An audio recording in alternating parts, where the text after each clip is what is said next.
Hey guys, Sponge Murphy here. So just after finishing putting my Verminlord Deceiver model together, and one of my favourite things about these big kits is the amount of spare bits you get left over. You know, there's usually a lot of awesome cool bits in the giant kit. You know, there's big monster packs, the expensive ones. So I'll just go over all the spare bits that are left over from making the Deceiver model. So I'll start off first over here. We have the big kind of halberd weapon. I think 3 of the models in the kit can use this. Personally, I think it's a really awesome weapon. I just don't like the way that he stands at the end of it. You know, like he leans on it. I think it would have been cooler if he was just holding it while it was stuck on the ground or something. I think it's really awesome. You have your warp stone part stuck in it. You know, if you just kind of cut out the hand and just tied it up, like, you know, you could have it, put it in as part as a unit filler.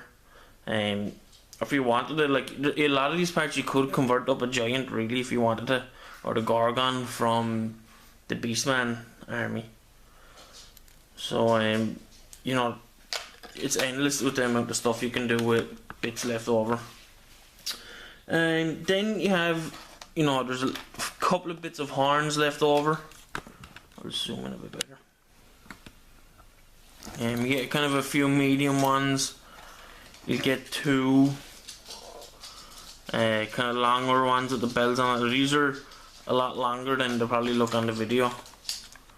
So and then you get this piece as well.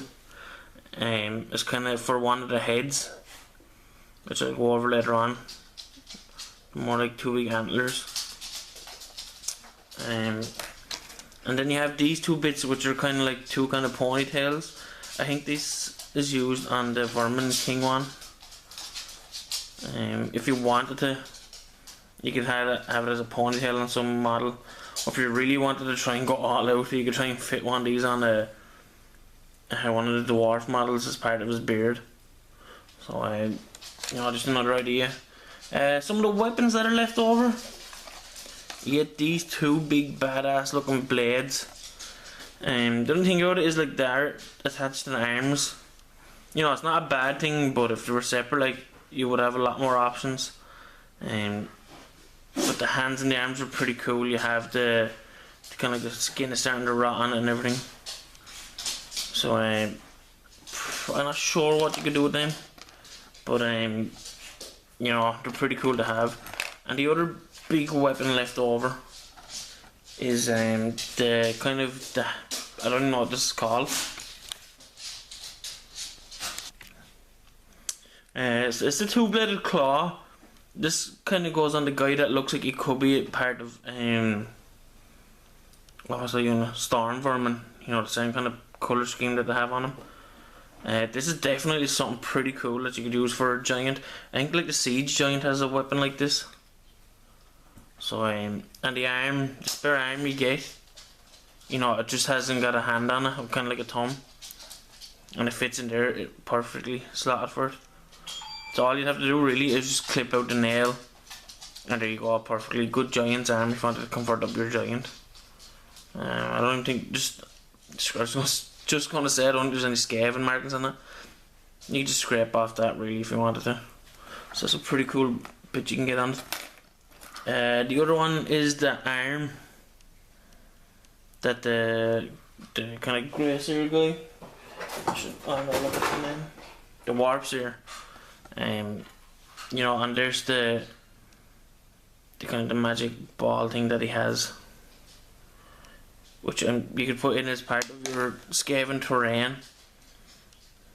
You know, or if you want to do something with this as well, kind of fits in.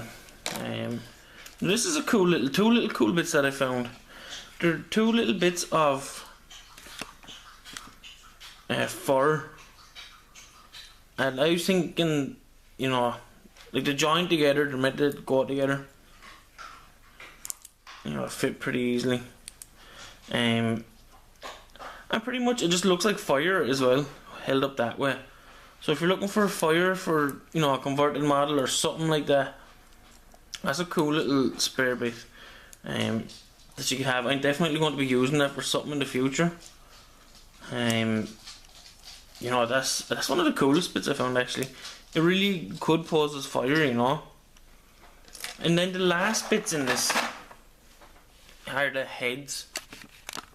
I think altogether there's 1, 2, 3. I get them up there. 4. And you get this piece here, kind of like for the back of the head, and like where the horns can slot into the back of it. And I think at least 2 of these fit into that. So if you want to use like a spare head, like they're not that big. Once the armor and the horns are taken out of it, these heads are like pretty small. You know, they're kind of awkward to hold, but you can get to see from the size of them there. You can kind of see that they're not like overly massive if you wanted to use them for something not as big as Verminlord. This one is pretty cool. This is the guy. I'll show one side because the other side isn't end up the same. You get the big massive helmet with the warp stone on it. You could definitely just like clip that horn off and just use the head on it if you want to stick on a storm vermin or something. And then the other 2 are just kind of normal heads. I think one of these is, I don't know how to get in there, you know, just kind of normal basic looking head. And this is the guy I'm thinking of. Yeah, one side is like there's a bit of flesh gone off it, it's like a skull in it, and then the other one is just normal. So you'd have like one side that's kind of normal looking Skaven guy, and then the other side it's a bit of a skull sticking out. Pretty cool. So a lot of cool bits left in it. You know, for using for your Skaven terrain, converting models, just something to kind of fit your army and add a little something different. So I hope you guys enjoyed this. Like I'll try and do more of these bits left over parts in the future. You know, it's really handy to know what bits are going to be left over or what cool bits that can be in it. So let me know what you guys think. Leave a comment below, hit the like button, and make sure you subscribe if you haven't. So thanks for watching. I'll see you guys in the next video.